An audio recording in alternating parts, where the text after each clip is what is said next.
ATF has arrested nearly a dozen people in a series of car ramming gun store burglaries around our area. Some of the suspects are as young as 13 years old. Considerable progress, but still major concern. Most of those stolen guns are still out there missing.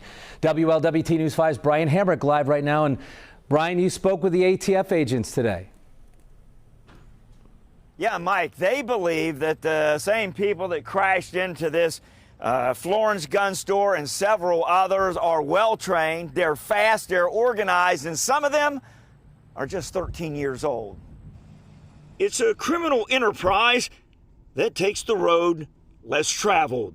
They would enter the store and take as many guns as possible. Oblivious to laws regarding traffic theft or, it turns out, child labor. 7 of the 11 suspects arrested are barely teenagers. These kids are 13 to 16 years old involved in these kind of crimes. 13 to 16 years old, and the sheer amount of firepower or firearms that are in their hands now. We talked with Frank Occhipinti, Cincinnati ATF agent in charge. That is very, very alarming. Do you think these juveniles were trained by someone to do this? No 13-year-old has that wherewithal to do that without any type of training or direction. And they were in and out in seconds in some of these cases. Yeah, I would say seconds, if not minutes. The ATF believes all of the recent local smash and grab style burglaries are related, from Florence to Liberty Township to Newtown and beyond, where about 100 guns were stolen. These are pistols, semi-automatic pistols, and rifles as well, too. Even more concerning is this: only about 10 of those 100 are recovered.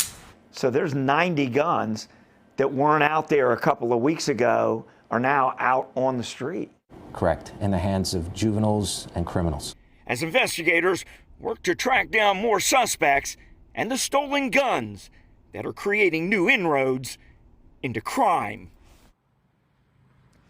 Yeah, now the ATF believes that those stolen guns are still out there. They think they were taken to a central distribution point, but they believe there could be stashes of those guns still together. There's a $5,000 reward for anyone who could lead to the recovery of those weapons. Reporting live, Brian Hamrick, WLWT News 5. Brian, you mentioned all of those guns that are still out there. What about more suspects? Are they out there?